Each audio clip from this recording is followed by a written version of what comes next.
You have some new freshman receivers. Matt Otten looks fairly developed for a freshman. What have you seen from him and Kobe Howard so far this spring? Yeah, both of them are big physical guys. I mean, Alton's like 212 pounds already. When we watched him in high school, he was a wide receiver, he was a wildcat quarterback, he was a running back. You know, he kind of did it all for a punt return, kick return. Powerful guy, fast guy, explosive guy. We've seen the same things, but for those very same reasons, he's a little raw as a wide receiver. So it's great that we got him in here early. He's doing really well. We're excited about his future.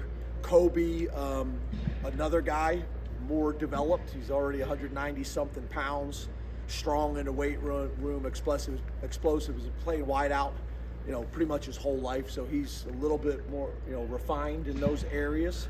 But both have done a really nice job already for guys that should still be in high school. Hey James, AC Collins looked really good today. What are your expectations for him? How has he impressed so far through winter workouts and spring practice? Yeah, AC's done a great job since he's got here. He's gotten better every single semester and every single year. Extremely competitive guy in practice. That has showed up in games as well. We expect him to take another step this year and factor in whether it's as a starter or in the rotation. But he's been a really good, pickup for us. Positive guy, always got a smile on his face, always got great energy, really good with his teammates as well as the coaches. He's fun to be around. He's fun to coach. I'm a big fan. James, can you explain what Jim is doing at practice?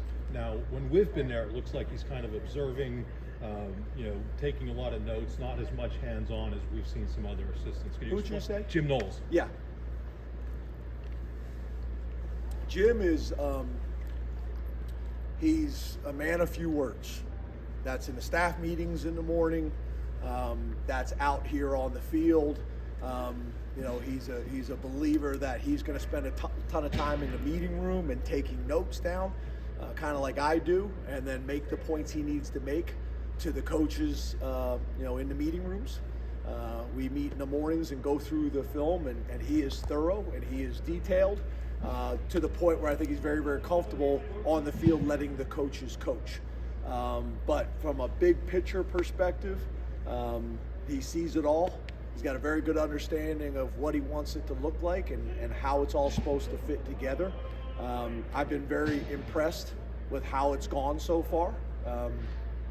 Like every time you have tweaks on your offense and defense, there's different responsibilities for different guys that have to take it on.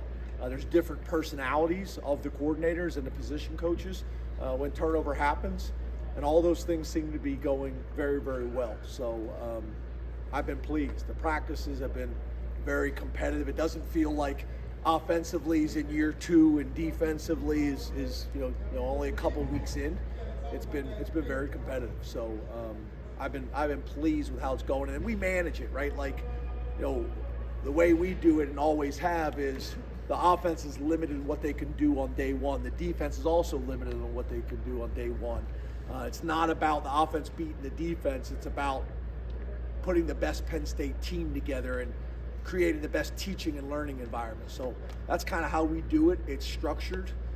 I got scarred by it as a young coordinator, and it was a free-for-all. You're trying to put base offense in, and you're going against every defense that America's ever seen before. So we don't do it that way. We structure it. I think it's been helpful for everybody.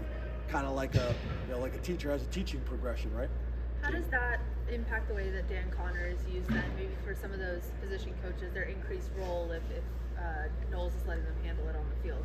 Yeah, it's really not a whole lot different. I mean, Dan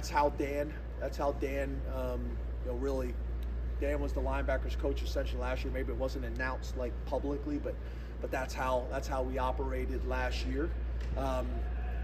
Now I think Tom was drawn to the linebackers a little bit more, so he would hover around that group maybe more than others, but not a whole lot different, to be honest with you. James, what's it like having Trace on board and then getting into coaching? What was that process like? Yeah, I mean, you guys know how I feel about Trace and his whole family. Trace is a special guy to me. He's a special guy to Penn State. our history and our tradition. So he chased his dream as long as he thought it made sense in the NFL, and was able to play at a level that very few people get to play at for a number of years. And we'd been talking in the last couple of years that was going to probably get into coaching, and whether that was at the NFL level or with us. We had an opportunity open up and presented it to him, and had some good discussions on what it would look like, and he's been great. He's been great. So you look at Danny O'Brien, who played for me and coached for me. Trace McSorley, who played for me and coached for me. And I think that helps with the learning curve, because they already know the culture. They already know the expectations. I also think it helps our quarterback room, having somebody that played quarterback at Penn State, because until you've actually sat in that chair, it's different. You guys heard me say it before, the head coach and the quarterback, it's different. So having Trace to be able to mentor that room from his experiences, I think is valuable. When you look at your running backs room and having to establish guys there, what have you seen from the group behind Nick and Katron, and then just Stan taking over that room on the practice field? What does that mean? Yeah, I think it's been really competitive, right? Everybody knows, we're gonna play 3 running backs. So there's a battle for that third running back. I also think, last year we had 2 guys that were trying to redshirt if we could. Those guys now obviously been through that. So now not only are they competing to be that third running back, but they're also need to have a huge impact on special teams. They probably could have last year, but again, we were trying to save their red shirt. So now it's competing to be the third back, but it's also competing for a big role on special teams, which they need to. They need to have a bigger role on special teams now that they're able to. James, with Anthony and Nolan unavailable right now, we've seen Javin getting work at right tackle. We saw him at guard and tackle last year.